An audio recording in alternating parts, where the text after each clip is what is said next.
The man's girlfriend was controlled by a villain, but he dared not move while stepping on a landmine. Listening to his girlfriend's screams, Nick felt very guilty and heartbroken. At this moment, Nick saw an iron chain beside him and carefully picked it up, then tried to hook the hunter's hunting rifle with the chain. After several failures, he finally succeeded in obtaining the gun, but just as he was about to shoot, the hunting dog beside him suddenly rushed over. The hunting dog bit Nick's leg, but Nick still fired the bullet.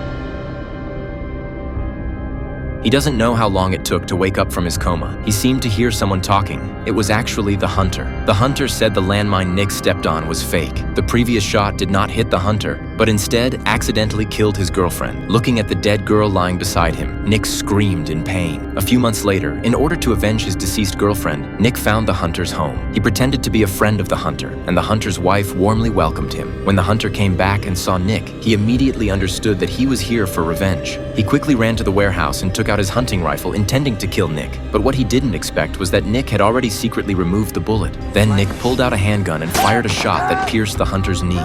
Nick stepped forward without hesitation and fired another shot. Watching the hunter lying on the sofa unable to resist, Nick's revenge officially began. He first pulled out a zip tie and asked the girl to tie up her mother, but the girl was extremely scared but could only do so. Then Nick grabbed the girl and threatened her with a gun to take off her clothes. At this moment, the hunter keeps apologizing, saying that he is willing to bear all the consequences as long as Nick does not harm his family. Nick didn't listen to his explanation at all. He just threw the girl's clothes off the ground. Then he asked the other party to retrieve the clothes like a dog. In order to continue humiliating the hunter, Nick stuffed the girl's clothes into his mouth. Then he began to recount the story to his family. After learning the truth, his wife was filled with despair, but Nick had no intention of ending it. He loaded a bullet into his revolver and then forced the girl to play roulette with him. He fired a gun and the girl took off one piece of clothing. As long as she took off all her clothes and the gun didn't go off, he let the girl go. The hunter was frightened and quickly begged for mercy. Nick had already lost his sanity in anger, ignoring the hunter's request and pulling the trigger the next second. Fortunately, the gun didn't go off, and the girl could only take off her shirt in shame under Nick's coercion. However, what happened next made Nick feel extremely guilty.